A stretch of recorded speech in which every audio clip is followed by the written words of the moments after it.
Vamos ahora a conversar, Rudecindo y amables televidentes, con el abogado penalista Andy Carrión, justamente sobre este tema. Doctor Carrión, ¿cómo está? Muy buenos días.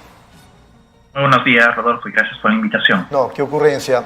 Antes de la pregunta de Rudecindo Vega, ¿es posible retirar a nuestra presidenta de la República de las investigaciones que la Fiscalía realiza por las muertes o ejecuciones extrajudiciales sucedidas en diciembre y enero pasados? Bueno, debemos partir de señalar de que la defensa de la presidenta Dina Boluarte puede hacer todos los pedidos que ampara la ley. Por ejemplo, también solicitar que se le excluya de esta investigación o solicitar también el archivo de toda esta causa que viene ventilándose ante la Fiscalía de la Nación. La pregunta es de si tiene motivos para ello. Y aquí debemos de señalar que la presidenta de la República se encuentra investigada por 3 delitos: el delito de genocidio, el delito de homicidio calificado, así como también el delito de lesiones graves. Desde el principio yo señalé que la imputación por el delito de genocidio era una imputación sin sustento, puesto que aquí no se intentó de alguna manera aniquilar a un grupo racial, étnico, ni mucho menos. Pero lo que desde mi perspectiva sí tiene sentido, al menos a nivel de sospecha inicial simple, que es el parámetro que exige la Corte Suprema para iniciar una investigación, son los delitos de homicidio calificado, así como los delitos de lesiones graves. Y eso no en razón, Rodolfo, de que ella haya ordenado directamente matar a aquellas personas que estaban presentes en las manifestaciones, sino que ella no tuvo la facultad o el poder en este caso de poder controlar específicamente que las muertes se vayan incrementando. Ella es la jefa suprema de las Fuerzas Armadas y me parece muy contradictorio que afirme que formalmente sí cumple este rol, pero que en los hechos no tendría ningún tipo de comando. Es un argumento parecido al que usó también en su oportunidad Alberto Fujimori para decir de que él no tenía ningún tipo de responsabilidad en el despliegue de las Fuerzas Armadas. Pero vemos de que eso también va a ser motivo de la investigación que se sigue hoy en día y que tiene que ver también con la diligencia de la declaración que ella prestó el día de ayer. Muy bien, entonces insisto con la pregunta, ¿se le puede excluir o no de la investigación? La Fiscalía tiene la posibilidad de excluirla en efecto de la investigación, pero debemos de señalar que al menos en cuanto al plazo que ha señalado la Fiscalía es de 8 meses.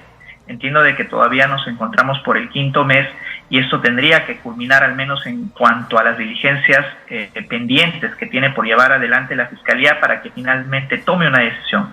Es poco usual que en los procesos penales y sobre todo cuando se imputan delitos tan graves se excluya a una persona antes de tiempo. Lo usual es más bien que se cumpla primero con el plazo, se evalúe de manera integral los indicios o contraindicios que pudo haber recabado la Fiscalía a efectos de que se pronuncie no solamente respecto a la presidenta Dina Boluarte, sino también a los demás investigados, como el actual premier Otárola y así como el ex primer ministro Pedro Angulo. Muy bien, la pregunta de Rudecindo Vega. Buenos días, doctor. Mire, el día de ayer obviamente la presidenta no contestó o no permitió las preguntas de los deudos de las víctimas y la Procuraduría se inhibió de hacerlas. Pero ya los deudos, a través de sus abogados, a través de la doctora Gloria Cano en específico, han señalado que van a volver a insistir en preguntar, en hacer estas preguntas. ¿Es eso posible? ¿Es eso factible? Todo depende de que la fiscal acepte o no acepte estos pedidos. Pueden recurrir a otra instancia. O sea, ¿es posible, es factible que existan las preguntas desde las víctimas a la presidenta?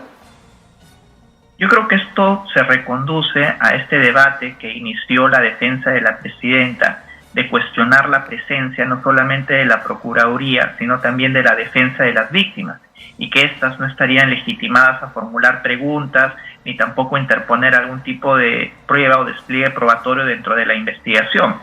Pero yo creo que es engañoso el argumento que ha utilizado la defensa de la presidenta Dina Boluarte, puesto que el mismo Código Penal, específicamente el Código Procesal Penal en su artículo 9 del título preliminar, le otorga las facultades a la Procuraduría en el marco de los agraviados a poder participar en todas las diligencias que señale la Fiscalía. De hecho, eso ha sido amparado también por el juez Checle. ¿Por qué? Porque la Fiscalía de manera muy condescendiente, impidió la participación de la Procuraduría en la declaración del propio Premier Alberto Tarola. La Procuraduría, así como los deudos, impugnaron esta decisión a través de un recurso de tutela y el juez supremo de investigación preparatoria les dio la razón. Señaló de que en efecto la Procuraduría, así como los abogados de las víctimas, podían participar en este tipo de diligencias y en efecto también podían realizar las preguntas que ellos vean por convenientes a efectos de esclarecer los hechos. Lo que a mí me parece excesivamente sospechoso es la actuación de la Procuraduría, ¿no? Porque a pesar de haber formalmente solicitado la participación en esta diligencia, no haya cumplido con formular ningún tipo de pregunta, adelantándose a que ella se iba a reservar responder estas preguntas recurriendo al guardar silencio, al derecho a guardar silencio. Sin embargo, la Procuraduría debió dejar constancia de las preguntas que debió haber formulado, y esto causa mucha sospecha, más aún cuando el propio abogado que patrocinó al Procurador General de la República para que se reincorpore al ejercicio de este puesto sea en efecto el mismo abogado de la presidenta, con lo cual estas actuaciones deberían demostrar una actuación irregular, no solamente por parte de la Fiscalía, que en un inicio impidió la participación de la Procuraduría y de las víctimas, sino también por parte de la misma Procuraduría, que no cumple con ejercer el rol que le delega la Constitución. Y quizás, doctor, hasta del Código de Ética del Colegio de Abogados. Pero además de eso, fíjese, usted acaba de decirnos todo el tema de la Procuraduría, pero el abogado también lo que dice es, cuestiona prácticamente la facultad de hacer preguntas a los familiares de las víctimas, o sea, es directamente a los afectados. Acá no hay más afectados que las familias de los asesinados. Y entonces, y el abogado prácticamente lo que dice es, ellos no tienen la facultad o no pueden hacer preguntas, y eso ya no le parece terrible y penoso. Eso es absolutamente falso. Todos aquellos que estamos vinculados al litigio diario, a la participación en diligencias, sabemos que la Procuraduría y los abogados de la víctima están completamente legitimados para participar en este tipo de diligencias.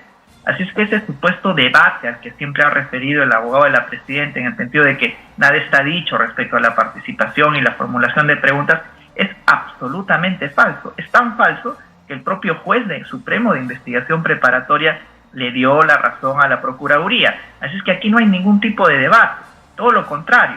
Existe más bien ya la doctrina y jurisprudencia mayoritaria que reconocen las facultades y posibilidades no solo de la Procuraduría, sino de las víctimas de participar en estas diligencias. Es tan amplio el bagaje de derechos que le otorga la Procuraduría y a las víctimas, que incluso ellos tienen la posibilidad ante un archivo de toda la investigación de poder impugnar o recurrir a una segunda instancia para que la investigación siga adelante. Entonces, si se puede lo más, es decir, cuestionar toda una actuación fiscal, se puede, por supuesto, lo menos. Entonces yo creo que esta actuación no solamente cuestionable del Procurador General, porque me parece lamentable que alguien que tiene que respetar y hacer respetar los derechos de las víctimas y del agraviado, que en este caso sería el Estado, no haya hecho uso de las preguntas, que es un elemento fundamental, porque también se ha dejado traslucir en la prensa de que las preguntas formuladas por la propia Fiscalía fueron preguntas muy generales, ¿no? Como que en rigor solamente debía de circunscribirse al ejercicio propio de la Presidencia de la República. Y además de que ahí hay un elemento para terminar de responder esta pregunta, yo diría hasta risible por parte de la defensa de Dina Boluarte, en el sentido que diga, es que la presidenta no es militar, no se ha formado policialmente, no tiene las posibilidades. Pero es que ese no es el cuestionamiento es de que es jefa suprema de las Fuerzas Armadas y ella tenía absoluta capacidad jurídica y fáctica de señalar u ordenar a las Fuerzas Armadas y policiales y militares de que no continúen con este tipo de asesinatos. Y eso es lo que se está investigando, no se está investigando, como erráticamente lo sostiene también la defensa, de que hayan dado la orden directa de matar a las personas. Esa no es la imputación concreta, al menos en este caso. Muy bien, en esta investigación que se desarrolla por los lamentables sucesos que determinaron las muertes de manifestantes en diciembre y en enero, investigación que corre por cuenta del Ministerio Público, uno de los presuntos delitos, como ya usted también ha dicho, es genocidio. Genocidio en apariencia no tiene ni pies ni cabeza, o sea, allí no podría haberse dado enmarcado el tema de genocidio. Hay algunos abogados que dicen que a partir de eso todo el proceso de investigación se caería. ¿Eso es verdad? ¿Eso es cierto? No necesariamente, Rodolfo, porque la Fiscalía también tiene la potestad de, ante una sospecha inicial simple, ante una noticia criminal, abrir investigación por los delitos que crea conveniente. Es más, lo que ha hecho la Fiscalía de la Nación es tomar algunas denuncias que se habían formulado en Ayacucho y en Puno, precisamente por el delito de genocidio. Desde mi perspectiva jurídico-penal, es un delito que no tiene cabida, al menos en esta investigación, pero eso no impediría, no promovería de que el caso en su totalidad se caiga y que sea archivado en su totalidad.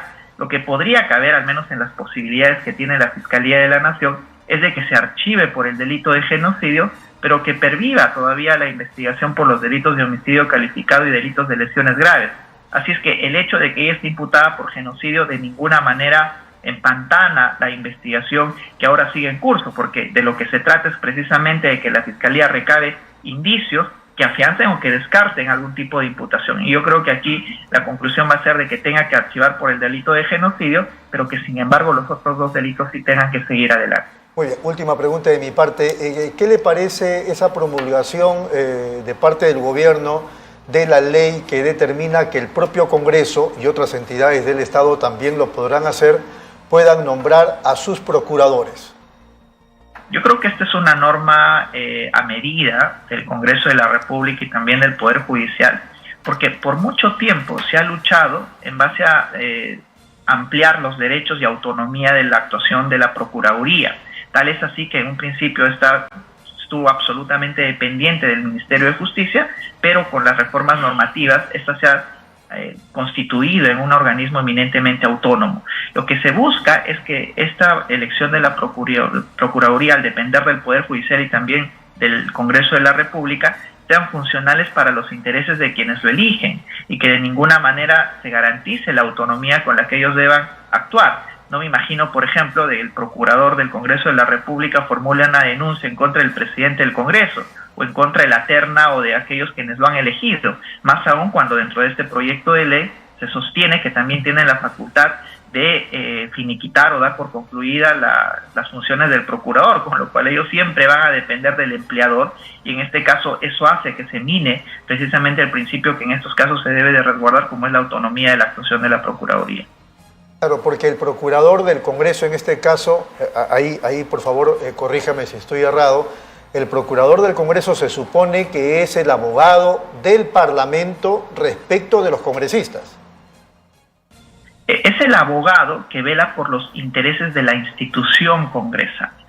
Si es que en alguna actuación irregular o ilícita, por ejemplo, se ve agraviada el Congreso de la República, quien tiene que velar por esos derechos del Congreso es precisamente el procurador, pero por la institución y no velar por los intereses de los congresistas. Y eso es precisamente lo que actualmente se cuestiona, porque al depender absolutamente su elección por parte de los congresistas, hace de que no se resguarde más bien esta garantía de la autonomía de la institución, sino más bien intereses particulares de los congresistas.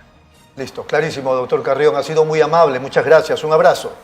Gracias, muy buenos días. Buenos días al doctor Andy Carrión.